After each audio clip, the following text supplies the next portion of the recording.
Subhash bridge circle પાસે હત્યા આરોપીઓને લઈને પોલીસ ઘટનાસ્થળ પર પહોંચી છે। આપને તસવીરો બતાવી રહ્યા છે। આરોપીઓને સાથે રાખીને પંચનામું કરવામાં આવ્યું। અજય સાલ્વી નામના યુવકની હત્યા થઈ હતી, જેના સીસીટીવી ફૂટેજ પણ સામે આવ્યા હતા। અંગત અદાવતમાં હત્યા કરવામાં આવી છે અને હાલ જે દ્રશ્યો અમે આપને બતાવી રહ્યા છે તે આરોપીઓને સાથે રાખી ઘટનાનું રિકન્સ્ટ્રક્શન કરવામાં આવી રહ્યું છે। આરોપીઓને કાયદાનો પાઠ ભણાવવામાં આવી રહ્યો છે। આ એ જગ્યા છે કે જ્યાં એ યુવકની હત્યા કરવામાં આવી હતી। અંગત કારણોસર યુવકને મોતને ઘાટ ઉતારી દેવામાં આવ્યો હતો। લાકડીના ફટકા મારીને તેને મોતને ઘાટ ઉતારવામાં આવ્યો હતો, જેના સીસીટીવી ફૂટેજ પણ સામે આવ્યા હતા અને તે બાદ પોલીસ દ્વારા કાર્યવાહી કરવામાં આવી છે અને પોલીસ આરોપીઓ સાથે સ્થળ પર પહોંચી છે, જ્યાં આરોપીઓએ યુવકને મોતને ઘાટ ઉતાર્યો હતો અને આખી ઘટનાનું રિકન્સ્ટ્રક્શન કરવામાં આવી રહ્યું છે। કેવી રીતે આરોપીને મોતને ઘાટ ઉતારવામાં આવ્યો, કયા કયા હથિયારો તેઓ લાવ્યા હતા, એ જે તમામ બાબતો છે તેનું અત્યારે નિરીક્ષણ કરવામાં આવી રહ્યું છે। પરંતુ એક્સક્લુઝિવ દ્રશ્યો અમે આપને ન્યૂઝ 18ની સ્ક્રીન પર બતાવી રહ્યા છે। અમદાવાદના સુભાષ બ્રિજ સર્કલ પાસે થયેલ હત્યાના બનાવમાં આરોપીઓને સાથે રાખીને પોલીસ દ્વારા પંચનામું કરવામાં આવ્યું છે। આપ દ્રશ્યની અંદર જોઈ શકો છો હાલ જે પ્રકારે સુભાષ બ્રિજ સર્કલ પર અજય સાલ્વી નામના યુવકની હત્યા કરવામાં આવી હતી અને જેમાં પોલીસે 8 આરોપીઓની ધરપકડ કરી છે। 8 આરોપીઓને લઈને પોલીસની ટીમ છે તે સુભાષ બ્રિજ સર્કલ પર પહોંચી હતી। આ તમામ આરોપીઓ છે તે અન્ય આરોપીઓ સાથે જે બોલેરો પિકઅપ વાન હતી તેમાં આવ્યા હતા અને ત્યારબાદ અજય સાલ્વી નામનો યુવક છે તે તેના જે પિતરાઈ ભાઈ સાથે અહીંયા ઊભો હતો અને તેના પર હુમલો કરવામાં આવ્યો હતો અને તેની હત્યા કરી દેવામાં આવી હતી। જો કે જે હત્યા બાદ આજે તમામ આરોપીઓ છે તેઓની ધરપકડ કરી છે। હજી પણ અન્ય કેટલાક આરોપીઓ છે તે ફરાર છે, તેઓની પણ પોલીસ દ્વારા શોધખોળ શરૂ કરી દેવામાં આવી છે અને આજે આ તમામ જે 8 આરોપીઓ છે તેઓને સાથે રાખીને પોલીસ ઘટના સ્થળ પર પહોંચી હતી અને આખી જે ઘટના છે તેનું રિકન્સ્ટ્રક્શન સ્થળ પંચનામું કરવામાં આવ્યું હતું। અંગત અદાવતની અંદર આ હત્યા કરવામાં આવી હોવાનું પોલીસની પ્રાથમિક તપાસમાં સામે આવ્યું છે, કારણ કે જે અજય સાલ્વી નામનો યુવક છે તેને તેની નજીકમાં રહેતા કેટલાક જે અંકિત પરમાર અને તેના ભાઈ સાથે કેટલાક દિવસ અગાઉ બોલાચાલી થઈ હતી અને તે બોલાચાલીની અદાવત ચાલી રહી હતી અને તે અદાવતની અંદર આ હત્યાના બનાવને અંજામ આપ્યો હોવાનું હાલમાં પ્રાથમિક તપાસમાં જાણવા મળી રહ્યું છે। કેમેરામેન હિરેન શાહ સાથે ઋત્વિજ સોની, ન્યૂઝ 18 ગુજરાતી, અમદાવાદ। તો સંપૂર્ણ વિગત સાથે અમારા સંવાદદાતા ઋત્વિજ સોની જોડાઈ ગયા છે। ઋત્વિજ, અંગત અદાવતમાં કોઈના ઘરનો ચિરાગ બુજાઈ ગયો છે અને નબીરાઓને પાઠ ભણાવવા માટે પોલીસે પણ હાલ કાયદાનો પાઠ ભણાવવા માટે આખું રિકન્સ્ટ્રક્શન કરવામાં આવી રહ્યું છે। શું અપડેટ છે આપની પાસે?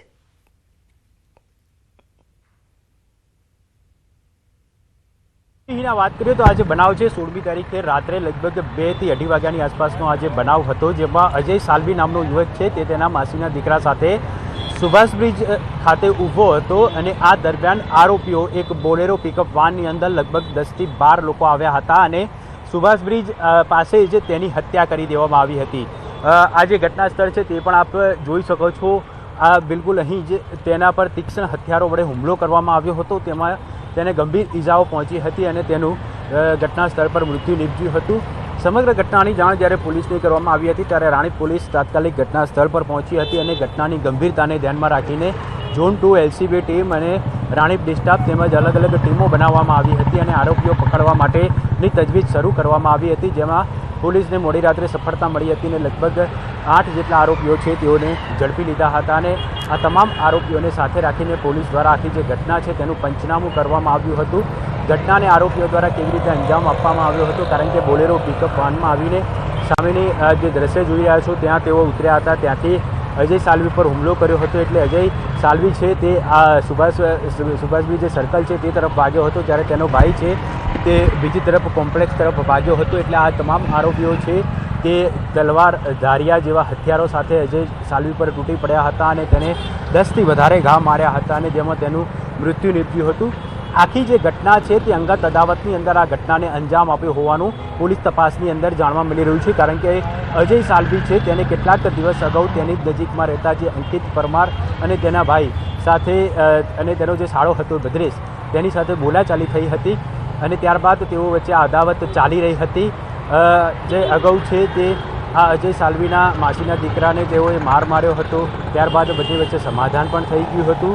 જો કે આ બનાવ છે તે બનાવ અંગત અદાવતની અંદર જ આ જ બનાવ અદાવતની અંદર બન્યો હોવાનું જાણવા મળી રહ્યું હતું. એટલે પોલીસ દ્વારા હાલમાં અન્ય જે ફરાર આરોપીઓ છે, જે મુખ્ય આરોપીઓ છે, તેઓને પકડવા માટેની પણ તજવીજ શરૂ કરવામાં આવી છે. જી બિલકુલ, આભાર ઋત્વિજ સમગ્ર વિગત બદલ.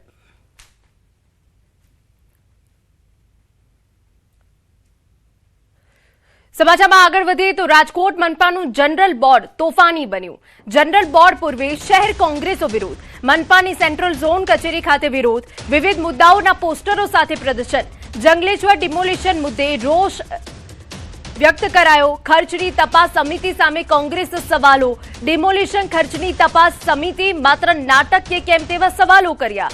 ગંદા પીવાના પાણી મુદ્દે પોસ્ટરો દર્શાવતા તૂટેલા રસ્તાના મુદ્દે પણ પોસ્ટર દર્શાવાયા. કમિટી રચાયાને 1.5 મહિના જેટલો સમય, હજુ પણ રિપોર્ટ જાહેર ન થયો હોવાનો આક્ષેપ.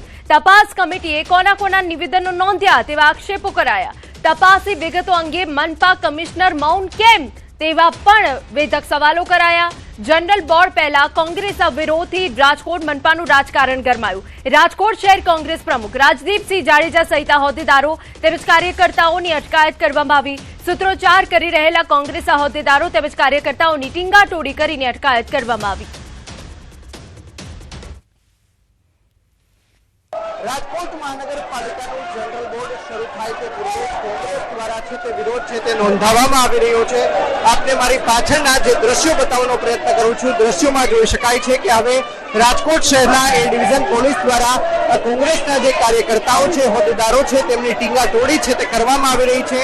દ્રશ્યોમાં જોઈ શકાય છે કે એક બાદ એક કોંગ્રેસના શહેર પ્રમુખથી માંડીને તમામ જે હોદ્દેદારો છે, તમામ જે કાર્યકર્તાઓ છે તેમની અટકાયત છે તે હાલ અત્યારે કરવામાં આવી છે. રાજકોટ મહાનગરપાલિકાના મેયરની ચેમ્બર બહાર જે કોંગ્રેસના જે કોર્પોરેટરો અને તેમજ કહી શકાય કે જે અન્ય જે હોદ્દેદારો તે ધરણા પર બેઠા હતા, સાથ વાત કરવા તો છે તે દર્શાવવામાં આવી રહ્યા છે. જંગલેશ્વર ડિમોલિશન લઈને તપાસ સમિતિની જે રચના છે તે નાટક છે કે કેમ, સાથે ગંદુ પીવાનું પાણી, જનતાના આરોગ્ય સાથેના જે બંધ સહિતના પોસ્ટર છે તે હાલ અત્યારે દર્શાવવામાં આવી રહ્યા છે.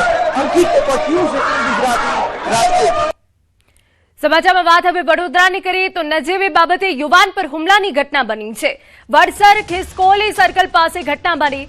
લાકડીઓ અને પથ્થરો વડે જાહેરમાં યુવાનને માર માર્યો. હુમલાખોરો દારૂનો ધંધો કરતા હોવાના ઇજાગ્રસ્ત આક્ષેપ. ઇજાગ્રસ્ત યુવાનને હોસ્પિટલ ખસેડાયો. ઘટનાની જાણ થતાં પોલીસની ટીમ ઘટના સ્થળ પર પહોંચી હોવાની વિગત.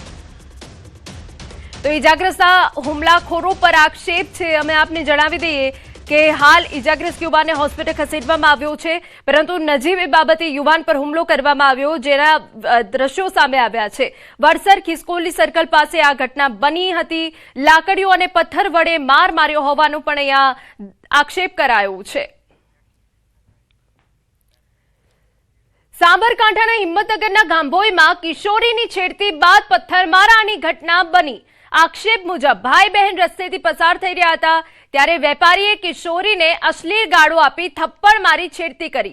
કિશોરીએ વિરોધ કરતા વેપારી સહિત 7 શખ્સોએ તેના ઘરે જઈ હુમલો પથ્થરમારો કર્યો. આ મામલે ગાંભોઈ પોલીસે 7 શખ્સો વિરુદ્ધ ગુનો દાખલ કર્યો છે અને આરોપીઓની ધરપકડ માટેની કાર્યવાહી હાથ ધરાઈ છે. અન્ય મહત્વના સમાચાર પર નજર કરીએ. સુરતથી સમાચાર. ફૂડ પોઈઝનિંગથી બાળકીના મોત મુદ્દે કાર્યવાહી. વરાછામાં શીતલ રેસ્ટોરન્ટને પાલિકાએ સીલ કરી. દૂષિત ખોરાકના લેબોરેટરી રિપોર્ટ બાદ તંત્રની મોટી કાર્યવાહી. શીતલ રેસ્ટોરન્ટના દૂષિત ખોરાક પ્રકરણમાં પાલિકાની લાલાક. ફૂડ પોઈઝનિંગ બાદ શીતલ રેસ્ટોરન્ટને તાત્કાલિક અસરથી સીલ કરાયું. દૂષિત ખોરાકથી 5 વર્ષીય બાળકીના મોત બાદ તંત્ર હરકતમાં. પરિવારના અન્ય સભ્યોને ફૂડ પોઈઝનિંગની અસર બાદ તપાસ તેજ. ફરજમાં બેદરકારી બદલ આરોગ્ય વિભાગના 2 અધિકારીઓને શોકોઝ નોટિસ અપાઈ. નાયબ આરોગ્ય અધિકારી મહેન્દ્ર પટેલે કારણદર્શક નોટિસ, જ્યારે ચીફ ફૂડ સેફટી ઇન્સ્પેક્ટર બ્રહ્મભટ્ટને પણ શોકોઝ નોટિસ અપાઈ. શીતલ રેસ્ટોરન્ટ પ્રકરણમાં પાલિકા તંત્રમાં ભારે ખળભળાટ. અધિકારીઓ પાસેથી ખુલાસો માંગતા આરોગ્ય વિભાગને નોટિસ ફટકારી છે. તો અમારા સંવાદદાતા કીર્તેશ વધુ વિગતે વાત કરવા જોડાયા છે. Kirtesh, overall update. બિલકુલ સુરતના વરાછા વિસ્તારમાં એક જ પરિવારના 5 લોકોને ફૂડ પોઈઝનિંગ થયું હતું. તમામને સારવાર અર્થે દાખલ કર્યા બાદ 5 વર્ષીય બાળકીનું મોત થયું હતું. જો કે આ સમગ્ર ઘટનામાં આરોગ્ય વિભાગે હોટલ ઉપર દરોડા પાડ્યા હતા, ત્યાંથી જમવાના લેવામાં આવ્યા હતા. ખુદ આરોગ્ય મંત્રી પ્રફુલ પાનસેરિયાએ આ સમગ્ર કેસમાં તાત્કાલિક તપાસના આદેશ આપ્યા હતા, પણ તપાસના અંતે હોટલને સીલ કરવામાં નથી આવી, જેને લઈને ગઈકાલે ફરી એક વખત આરોગ્ય વિભાગના મંત્રી પ્રફુલ પાનસેરિયા દ્વારા કડક કાર્યવાહીની સૂચના આપવામાં આવી છે. ખાસ કરીને 2 જવાબદાર અધિકારી મહેન્દ્ર પટેલ અને ભાવેશ બ્રહ્મભટ્ટને કારણ દર્શક નોટિસ ફટકારવામાં આવી છે અને તાત્કાલિક અસરથી હોટલને સીલ કરવામાં આવી છે. બિલકુલ, આભાર તમામ વિગતો બદલ. સમાચાર સુરતમાંથી. ગોડાદરામાં ગંભીર ઘટના બની. ગર્ભવતી મહિલાનું સારવાર દરમિયાન મોત થયું. સગર્ભા સાથે બાળકનું પણ મોત થયું. પરિવારજનોના તબીબ પર ગંભીર આરોપ છે. ડોક્ટર પર બેદરકારીનો આરોપ લગાવ્યો. સારવારમાં યોગ્ય ધ્યાન ન આપ્યાનો પરિવારજનોનો આક્ષેપ છે. સુરતના ગોડાદરામાં 26 વર્ષીય ગર્ભવતી મહિલાનું સારવાર દરમિયાન મોત. મહિલાના મોત બાદ હોસ્પિટલ પરિસરમાં પરિવારજનોનો હોબાળો. ગર્ભવતી મહિલાના મોત મામલે પરિવારજનોમાં આક્રોશ. માતા અને બાળકના મોતથી પરિવાર પર આપ તૂટી પડ્યું.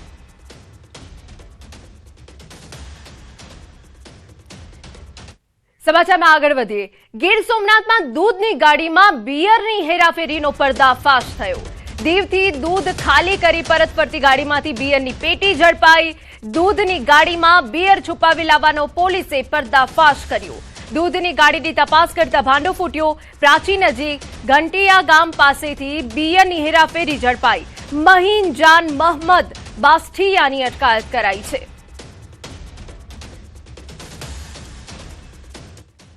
નર્મદાના જરમાણી ગામે ગાંજાના ગેરકાયદેસર વાવેતર સામે પોલીસે કાર્યવાહી કરી. ખેતરમાંથી ગાંજાના 357 લીલા છોડ અને 32 કિલો 500 ગ્રામ લીલો ગાંજો મળી આવ્યો, જ્યારે મકાનમાંથી 5 કિલો સૂકો ગાંજો ઝડપાયો. પોલીસે અંદાજે 18,75,000 રૂપિયાનો મુદ્દામાલ જપ્ત કર્યો. સમગ્ર મામલે પોલીસે 70 વર્ષીય ગોપાલ તડવી સામે ગુનો નોંધીને વધુ તપાસ હાથ ધરી છે.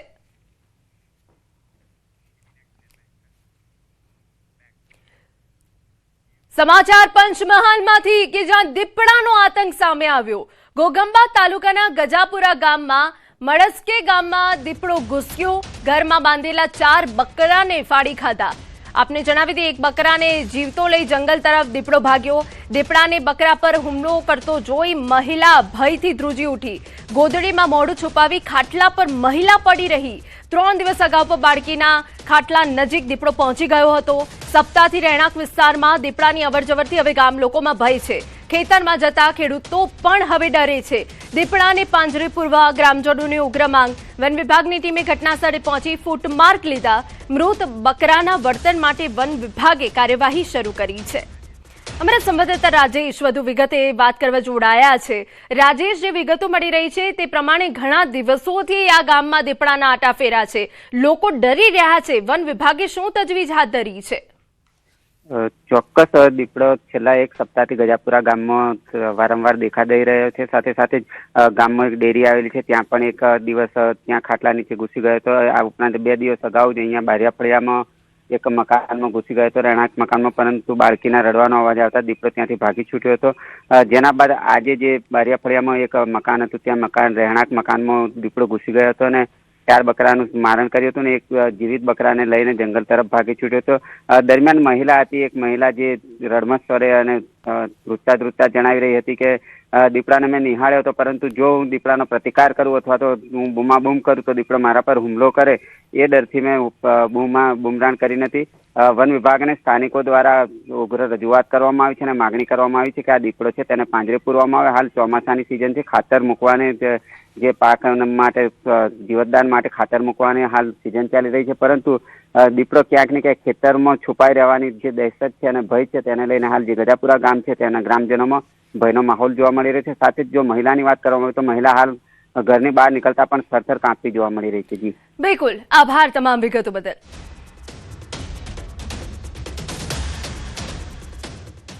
સમાચારમાં આગળ વધીએ. સુરતથી બાબુ નાવડિયા સહિતના યુવાનો ભાવનગરના ધોળા ગામે પહોંચ્યા હતા, જ્યાં ધોળા પટેલ સમાધિવાડી ખાતે ખેડૂતો સાથે સંવાદ બેઠક યોજાઈ.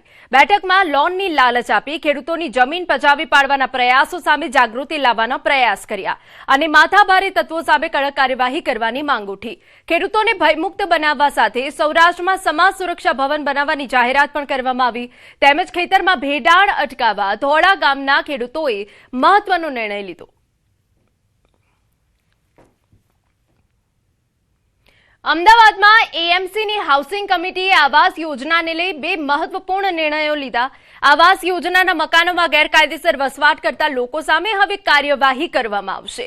છેલ્લા 7 વર્ષમાં 11,122 લાભાર્થીઓને હાઉસિંગ મકાનોનું પોઝેશન આપવામાં આવ્યું. આ તમામ લાભાર્થીઓ ખરેખર ફાળવાયેલા મકાનમાં રહે છે કે નહીં તેની ચકાસણી કરવા એએમસી દ્વારા દર સપ્તાહે 1 દિવસ સરપ્રાઇઝ ચેકિંગ હાથ ધરાશે. સાથે ઝોનના એસ્ટેટ અધિકારીઓ અને કર્મચારીઓ એક સાથે તપાસ કરશે. આજે મેં માઇક્રો પ્લાનિંગ કર્યું છે. માઇક્રો પ્લાનિંગમાં 7 ઝોનના મેં બાયફર્કેશન કરાય છે. છેલ્લા 7 વર્ષમાં 11,122 લોકોને આપણે પોઝેશન આપ્યું છે. આ 11,122 જણનું ઝોન વાઇઝ આપણે એડ્રેસ, લાભાર્થીનું નામ, લાભાર્થી કોડ અને એનો મોબાઈલ નંબર એ બધું જ આપણે એસ્ટેટ ડીવાયએમસી રિદ્ધેશ રાવલ સાહેબને આજે હાજર રાખ્યા હતા મારી કમિટીમાં. એમને સુપરત કર્યું છે. આ ઉપરાંત આવાસ યોજનાના ડ્રો પહેલા લાભાર્થીઓના દસ્તાવેજોનું વેરિફિકેશન કરવાનો નિર્ણય લેવાયો. અગાઉ ડ્રો બાદ દસ્તાવેજો અને કેટેગરીમાં તફાવત સામે આવતા મકાન ફાળવણી અટકી હતી. ખાસ કરીને એસસી કેટેગરીના અરજદારે ફોર્મમાં એસટી કેટેગરી દર્શાવવાના કિસ્સાઓ સામે આવતા ડ્રોમાં નામ આવ્યા બાદ પણ મકાન ફાળવી શકાતું ન હતું. આવા કિસ્સા અંદાજે 10% સુધી સામે આવતા હોવાની ચર્ચા થઈ હતી. હવે આ પ્રકારની સમસ્યા ટાળવા એડવાન્સ ડ્રો પહેલા તમામ જરૂરી દસ્તાવેજોની ચકાસણી કરવામાં આવશે. તો એને મકાનની જરૂર ના હોય છતાં એ મકાન ભરે છે, મકાનમાં ફોર્મ ભરે છે અને લાગે છે અને પછી એ ભાડે આપે છે. તો એ ભાડે આપે છે એનો મતલબ એવો છે કે એને મકાનની જરૂર નથી. જે લાભાર્થી ખરેખર પોતાના કુટુંબ સાથે રહે છે, પરિવાર સાથે રહે છે અને એને મકાનની જરૂર છે છતાં મકાન મળતું નથી. તો ઓરિજિનલ લાભાર્થીને એનો લાભ મળે, એનો ન્યાય મળે, એના માટે આ હું કાર્યવાહી કરવા જઈ રહ્યો છું. સમાચારમાં રોકાઈએ એક વિરામ માટે.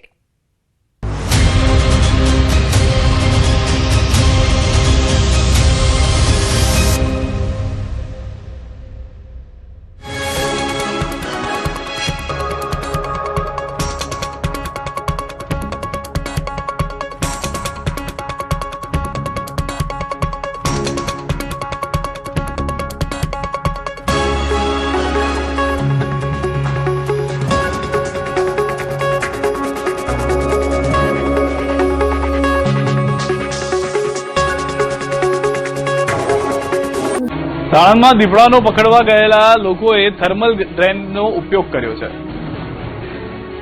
અમદાવાદના સાણંદમાં દીપડાની દહેશત વચ્ચે 72 કલાક વીતી ગયા, પણ દીપડો હજુ પણ વન વિભાગની પકડથી દૂર છે. દીપડાને પકડવા માટે વન વિભાગે હવે પાંજરા સાથે ટેકનોલોજીનો સહારો લીધો છે. ગત મોડી રાત્રે દીપડાની શોધખોળ માટે ખાસ થર્મલ ડ્રોન ઉડાવવામાં આવ્યું. મોટા દેવતી અને સાણંદ બાયપાસ પાસે દીપડાને પકડવા માટે પાંજરા પણ ગોઠવવામાં આવ્યા, પરંતુ દીપડો પાંજરામાં ન ફસાતા હવે વન વિભાગે ટેકનોલોજીથી તેની ભાળ મેળવવાનો પ્રયાસ તેજ કર્યો છે. થર્મલ ડ્રોન દીપડાની શોધમાં મહત્વનું સાધન સાબિત થઈ શકે છે. ખાસ કરીને રાત્રિના અંધારામાં કે ગાઢ ઝાડીઓમાં છુપાયેલા દીપડાને સામાન્ય નજરે શોધવો મુશ્કેલ હોય છે, ત્યારે થર્મલ ટેકનોલોજીથી શરીરમાંથી નીકળતી ગરમીના આધારે તેની હાજરી શોધી શકાય છે. વન વિભાગ દ્વારા રાત્રિના સમયે થર્મલ ડ્રોનથી સતત સર્ચ ઓપરેશન હાથ ધરવામાં આવી રહ્યું છે. બીજી તરફ પાંજરા અને અન્ય ટીમો પણ સતર્ક છે. કોઈને ભયના માહોલમાં રહેવાની જરૂર નથી. દીપડો એકવાર લોકેટ થયા પછી ક્યારે પણ કોઈના કેમેરાની અંદર આવેલો નથી, એટલે સૌ નિશ્ચિંત રહેવું જોઈએ અને ફોરેસ્ટ વિભાગ તમારા માટે સતત સજાગ જ છે. રાજકોટના જ્યુબિલી ચોકમાં નજીવી બાબતે બવાલ થઈ ગઈ. રાજકોટનું જ્યુબિલી ચોક જંગનું મેદાન બન્યું છે, જ્યાં વાહન અથડાવા જેવી બાબત પર બવાલ થઈ. શહેરના વ્યસ્ત ગણાતા જ્યુબિલી ચોક વિસ્તારમાં 2 વાહન સામસામે આવી જતા એવો ઉગ્ર સંગ્રામ ખેલાયો કે લોકો આશ્ચર્યચકિત થઈ ગયા. માત્ર વાહન સહેજ અથડાતા જ મામલો એટલો બીચક્યો કે ઉગ્ર બોલાચાલી જોતજોતામાં મારામારીમાં ફેરવાઈ ગઈ. આ વિડીયોમાં સ્પષ્ટ જોઈ શકાય છે કે કેવી રીતે એક યુવાન તમામ મર્યાદાઓ નેવે મૂકીને એક વૃદ્ધ પર તૂટી પડ્યો.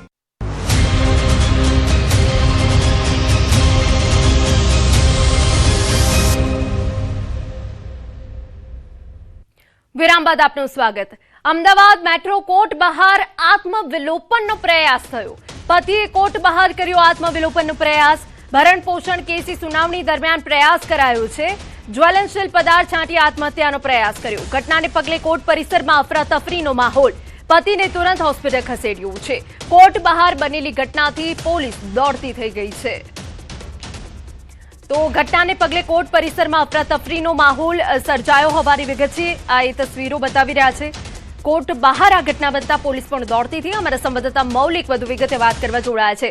મૌલિક, આખી ઘટના શું બની છે, શું વિગત?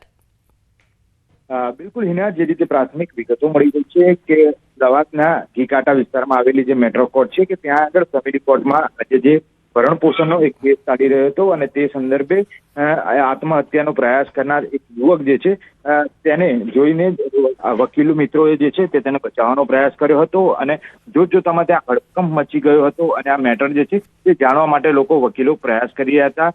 માનવામાં આવી રહ્યું છે કે જે રીતે કોર્ટ બહાર જ્વલનશીલ પદાર્થથી આત્મહત્યાનો પ્રયાસ કરતા જ આ પરિસરમાં અફરાતફરીનો માહોલ પણ સર્જાયો હતો અને ત્યારબાદ 108 થકી ઈજાગ્રસ્ત વ્યક્તિ જે છે તેને સારવાર અર્થે હોસ્પિટલ મોકલવામાં આવ્યો હતો. આ યુવકનું નામ પરાગ હોવાનું અત્યારે હાલ પ્રાથમિક તબક્કે જાણવા મળી રહ્યું છે અને લાખો રૂપિયાનો આજે તેની ઉપર જે ભરણ પોષણનો દાવો કરવામાં આવ્યો હતો અને તે ભરણ પોષણ ન ચૂકવી શકતા આ પ્રકારનું કૃત્ય તેને કર્યું હોય તેવું પ્રાથમિક માહિતી મળી રહી છે. બિલકુલ, આભાર. સમાચારમાં આગળ વધીએ. ટ્યુશન અને કોચિંગ ક્લાસીસના નિયમન માટે રાજ્ય સરકાર લાવશે નવો કાયદો. વિધાનસભાના આગામી ચોમાસુ ક્ષેત્રમાં વિધેયક રજૂ કરવાની તૈયારી. વિદ્યાર્થીઓ અને વાલીઓનું શોષણ અટકાવવા કડક જોગવાઈઓની દરખાસ્ત. કોચિંગ ક્લાસીસ માટે ફરજિયાત રજીસ્ટ્રેશનની જોગવાઈ. અંદાજે 10,000ની નોંધણી ફીની જોગવાઈ. શાળામાં ભણાવતા શિક્ષકો ખાનગી કોચિંગ ક્લાસ ચલાવી શકશે નહીં. શાળાના સમય દરમિયાન કોચિંગ ક્લાસ ચલાવવા પર રહેશે પ્રતિબંધ અને બેચને દિવસમાં મહત્તમ 5 કલાક ભણાવી શકાશે. સ્પર્ધાત્મક પરીક્ષાની તૈયારી માટે મહત્તમ 8 કલાકની મર્યાદાની દરખાસ્ત. 14 વર્ષથી ઓછી ઉંમરના વિદ્યાર્થીઓને નીટ જીની તૈયારી નહીં કરાવી શકાય. ઘરમાં 25 વિદ્યાર્થીઓ સુધી ચાલતા નાના ટ્યુશન ક્લાસથી કાયદામાંથી મુક્તિ આપવાની દરખાસ્ત. નવી જોગવાઈઓથી કોચિંગ ક્ષેત્રની મનમાની અને વેપારીકરણ પર બ્રેક લાગવાની તૈયારી. અમારા સંવાદદાતા ગીતા વધુ વિગતે વાત કરવા જોડાયા છે. ગીતા, પૂરી અપડેટ. જી, હાલ બિલાડીના ટોપની જેમ દરેક શહેરોમાં, ગામડાઓમાં કોચિંગ ક્લાસના નામે એક ધંધો શરૂ થયો છે ને એ ધંધો એવો છે કે સ્કૂલના સમયે સ્કૂલમાં ટીચર ભણાવવાને બદલે એ જ ટીચર બહાર કોચિંગ ક્લાસ ખોલીને વિદ્યાર્થીઓને ભણાવે. ઘણા બધા પ્રકારની ગેરરીતિઓ સામે આવી છે ને છેવટે એજ્યુકેશન છે, હેલ્થ છે, એવા મુદ્દાઓ છે જે સ્થાનિક પ્રજાને સીધા સ્પર્શે છે. એટલે એજ્યુકેશનમાં આ પ્રકારે વિદ્યાર્થીઓને અન્યાય કરી રહ્યા છે તેવા ટીચરો ઉપર, તેવા ટ્યુશન ક્લાસીસ પર લગામ કસવાની રાજ્ય સરકારની તૈયારી છે. એટલે હવે ટ્યુશન અને કોચિંગ ક્લાસીસના નિયમન માટે રાજ્ય સરકાર નવો કાયદો લાવશે જે વિધાનસભાના આગામી ચોમાસુ સત્રમાં વિધેયક તરીકે રજૂ થશે અને એ વિધેયક પર ચર્ચા થશે ને ત્યારબાદ રાજ્યપાલની મંજૂરીથી તે કાયદો બનશે. આ જે વિધેયક છે એમાં વિદ્યાર્થીઓ અને વાલીઓનું શોષણ અટકાવવા માટે કડક જોગવાઈઓની દરખાસ્ત મૂકવામાં આવશે.